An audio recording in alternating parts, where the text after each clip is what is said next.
Hello, callers. Welcome to Viva Barca and welcome to another interesting episode where we are going to be discussing on the latest developing stories. We start with this transfer report claiming that Barca have ruled out the summer splash to sign this Manchester City midfielder, Rodri, as Busquets replacement. We are going to be discussing on that as we move ahead. Then, secondly, talking about Ronald Araujo, as the defender reflects on adapting at Barcelona, as he said, I consider myself part of La Masia.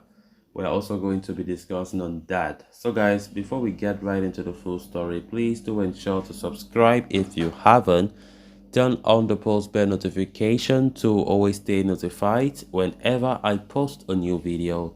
Consider liking the video and please watch right up to the very end. Earlier this month, the Spanish media claimed Barcelona are targeting Rodri as a direct replacement for Sergio Busquets, with the club even prepared to shell out as much as €90 million for the services of the Manchester City superstar. Many in the Barca camp considered Rodri an ideal replacement for Busquets, whose contract at Camp Nou expires at the end of the season. Although the Barca coaching staff is keen on keeping hold of Busquets for another season, there is a sense of fear that the veteran may leave the club in the summer. This has accentuated the need for a new defensive midfielder, with Rodri emerging as one of the targets. However, Alfredo Martinez of Sports has recently clarified that Barcelona are not in a position to afford Rodri. The Spanish international is currently the third highest paid player in Manchester City, and it would be impossible for Barca to match his salary. Not to mention, FC Barcelona are not in a position to undertake a transfer worth up to €70 million due to financial fair play restrictions in La Liga. These factors have led to the Blaugrana ruling out a move for Rodri, as the transfer is deemed impossible this summer. In fact, the club must reduce a whopping €200 million from its salary bill if they are to avoid sanctions by La Liga this summer. Therefore, FC Barcelona requires some serious cleanup and must focus on other alternatives in the market.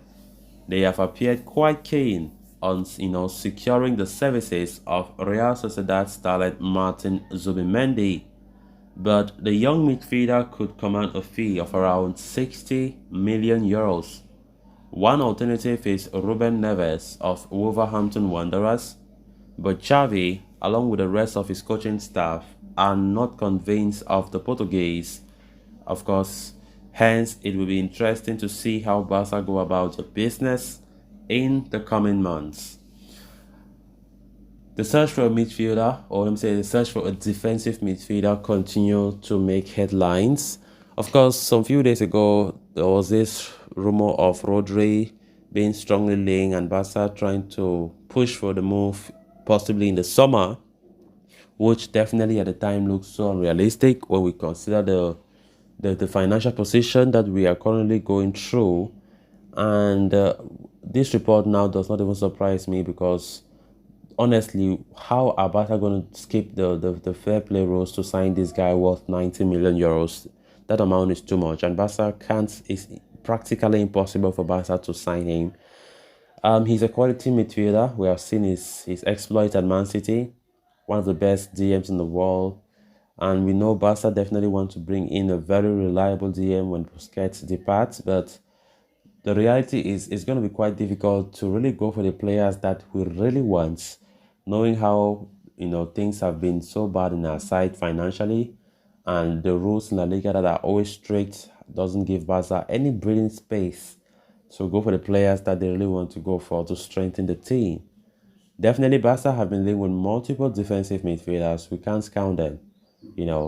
Martin Zubimendi being the most loved by Xavi's team, and also talking about Ruben Neves, who have been strongly linked, as Laporta really prefers Ruben Neves.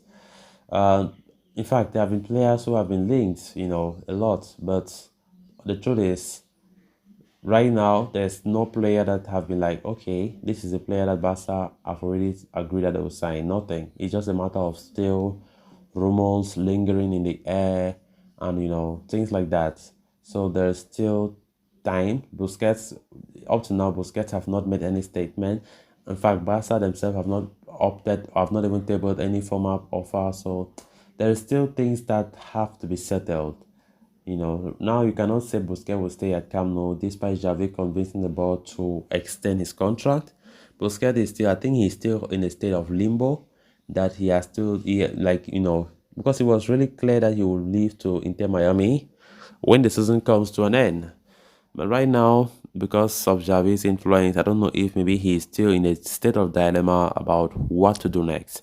Because right now, nobody can say if Busquets will really stay at this club or he will depart come end of season. Then on to the next story of discussion.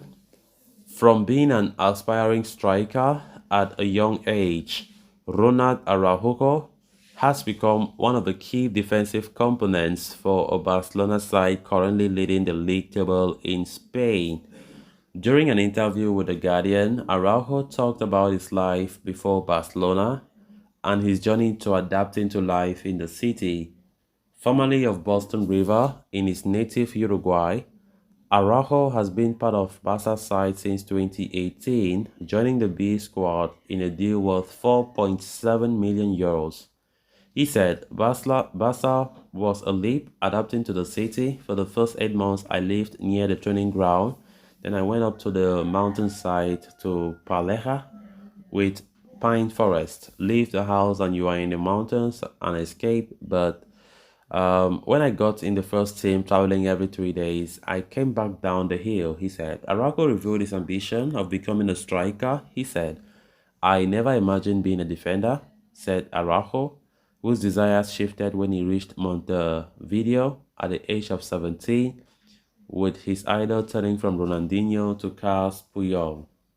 Araujo talked about his background and exposure to Uruguayan football, which does not cater for the idea of playing out the back. In Uruguay, it's more direct. It has evolved a bit, but the goalkeeper would put the ball up, or if not, pass it to us, and we would put it. Bringing the ball out didn't exist. Araujo even credited Uruguayan football for its development, citing his aggression and the compulsion to speak more during games. He said, I'm always talking from the start all the time, right, left, hold, drop. We had Leo Messi and everyone then, but no one said, this guy talks too much. I could see it was okay, but it helped the team. I learned loads from Uruguay football, character, leadership, and the most important thing for a defender is to defend. That's what we are there for. Keep a clean sheet, protect the goal, he said. But he said moving to Europe made him change his game style, adding that we didn't really work tactically. You defend, that's it. In Europe, they ask other things of you. I had to change a lot. The 23-year-old revealed his struggles in adapting to Barca's style of play. He said, the ball, it flew. The first few sessions, there would be 20 in a small space, and I would touch it 3 times and lose it 3 times. There were guys there who had been doing this since they were 8. I came from another football to go to Barcelona, which is different in its philosophy. Even to many in Europe, it was difficult, but I got to work. I said to myself, I have to play here.